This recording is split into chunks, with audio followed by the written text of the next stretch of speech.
C'est la première fois que tu l'entends? La première fois. Et c'est sur Initiative. Depuis quand tu viens ici au Stade Charletti pour suivre justement les féminines du PSG? Alors cette année on est venu voir tous les matchs des féminines au Charletti, il n'y en a pas eu beaucoup mais on essaie de les suivre le maximum. On a commencé l'année dernière au camp des loges notamment, on a eu une grosse mobilisation pour le dernier match quand elles se sont qualifiées en Ligue des Champions, donc là on essaye de venir le plus souvent possible. D'accord. Et ça fait combien de temps que tu as arrêté d'aller au parc?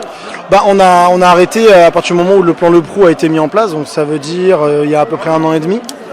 Et on n'était pas du tout d'accord avec ça, on nous a tous mis dans le même panier. Aujourd'hui il y a un placement aléatoire. Il y a un placement aléatoire qui nous empêche d'aller avec le nombre d'amis qu'on veut au Parc des Princes et de se placer où on veut. C'est totalement de la discrimination parce que c'est que dans certaines tribunes. Et donc voilà, on est contre ça, donc c'est pour ça qu'on refuse d'aller au Parc des Princes depuis 1 an et demi à peu près. Des pétards, des bombasses. Et donc c'est pour ça que tu viens voir les féminines en fait. C'est en plus, c'est vraiment une contre les nouveaux dirigeants, contre les abonnements arrêtés, c'est vraiment pour ça que tu viens voir les féminines? C'est un moyen de se faire entendre parce que c'est vrai que dans les tribunes il y a les dirigeants du PSG, là c'est diffusé. Donc c'est vrai que c'est un moyen de se faire entendre et puis ça reste le PSG, donc nous on supporte avant tout le club, la ville de Paris. Et c'est vrai que de temps en temps dans des rencontres comme ça et dans des équipes un peu plus amateurs, on ressent plus le côté football populaire que nous on aime plutôt que le football à coups de millions comme il y a en ce moment au PSG. Et c'est quoi aujourd'hui l'état, on va dire, de tes relations, enfin des relations de ton groupe avec les dirigeants parisiens? On attendait l'intronisation de Jean-Claude Blanc en tant que directeur parce que c'était lui qui allait avoir entre guillemets les cartes en main pour répondre à nos questions et à nos attentes. Donc on attendait ça, il a été intronisé la semaine dernière.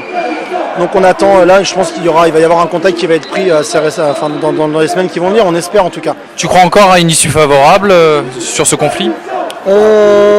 Oui, on y croit, sinon on ne se battrait pas, c'est sûr. Maintenant, c'est clair qu'on est conscient que ça va être difficile. On est conscient que, comme ils le disent très bien, on ne peut pas revenir en arrière. Maintenant, nous, on veut se battre pour pouvoir aller au Parc des Princes avec le nombre d'amis qu'on veut. Parce qu'aujourd'hui, on est limité à 4 amis si on achète des places et à 7 si on est en abonnement. Alors, moi, personnellement, j'allais au stade, j'étais avec une quinzaine de potes, je ne peux plus le faire. Ou alors, on s'arrête aux portes du stade, on se boit une bière avant, on se voit après, mais pas pendant le match. Donc, c'est pas comme ça qu'on voit le football. Donc on va voir comment ça va se passer. Et tu regardes toujours les matchs du PSG masculin? Oui, on fait notamment tous les déplacements. Cette année, c'est ce qu'on a fait. Au parc, cette année, on est allé voir Brest. On a fait une action en latérale pour prouver que si on voulait se rassembler à 1000, on pouvait le faire. Et un peu contrer ce placement aléatoire. Oui, on suit. Ça reste le club qu'on encourageait quand on était tout petit, qu'on a découvert, qu'on a vu grandir aussi. Donc oui, bien sûr qu'on continue à suivre le PSG. Initiative, l'émission qui réveille la jeunesse. Uniquement sur IDFM 98 FM. Justement, moi je reviens sur le football féminin. Est-ce que vous avez manifesté contre le fait que le PSG Lyon féminin, il n'a pas pu être joué au Parc des Princes? Oui, c'est inadmissible. C'est un club qui est en pleine croissance, surtout dans le football féminin. On a la chance d'avoir une équipe compétitive. Moi, je comprends pas pourquoi on leur laisse pas la chance d'aller au Parc des Princes. On va jouer à Créteil, on joue à Charletti. Je comprends pas. Oui, moi, je suis contre ça et c'est pareil. Surtout les arguments qu'ils ont dit, c'était un peu n'importe quoi. Donc oui, on est contre ça, on comprend pas. Et le fait que les Qataris veulent professionnaliser les féminines, t'en penses quoi, toi? Oui, c'est bien. De toute façon, le foot féminin, c'est en pleine croissance ces dernières années. Donc c'est clair que si on peut encore montrer sur une scène différente les couleurs du club et qu'on est un club compétitif et professionnel, je suis carrément pour, c'est sûr. Est-ce que tu t'imagines ne jamais revenir au parc? Non, c'est impossible. On peut pas. Déjà, ça fait 1 an et demi qu'on y va quasiment plus parce qu'on est allé 2 fois en 1 an et demi. Et c'est horrible, quoi. C'est un stade qu'on a vu vibrer. Moi personnellement, ça faisait 13 ans que j'étais abonné, j'ai 26 ans, donc c'est un stade qui m'a vu grandir. C'est un stade dans lequel mon père était abonné 25 ans. Voilà, c'est une histoire de famille. Et non, je me vois pas ne jamais remettre les pieds dans ce stade-là. C'est un stade magique et j'espère qu'on aura la chance d'y retourner. Et qu'est-ce que tu penses des paroles de Luis Fernandez qui a dit qu'aujourd'hui le PSG c'était un peu Disneyland?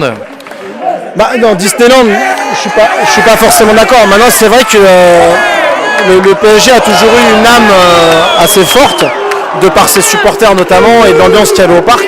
Aujourd'hui, il n'y a plus ça. Donc ça a perdu une partie de son âme.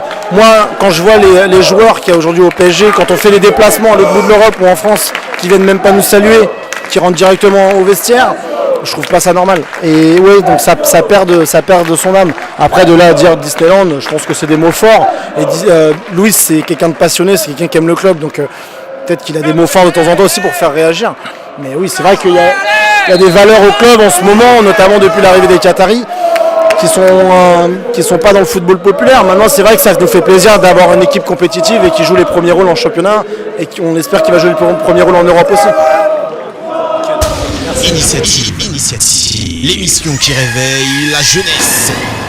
Uniquement sur IDFM 98 FM. Initiative, l'émission jeune d'IDFM 98 FM, présentée par Emmanuel Moine. 22-23h, tous les premiers jeudis du mois, la jeunesse prend le pouvoir de la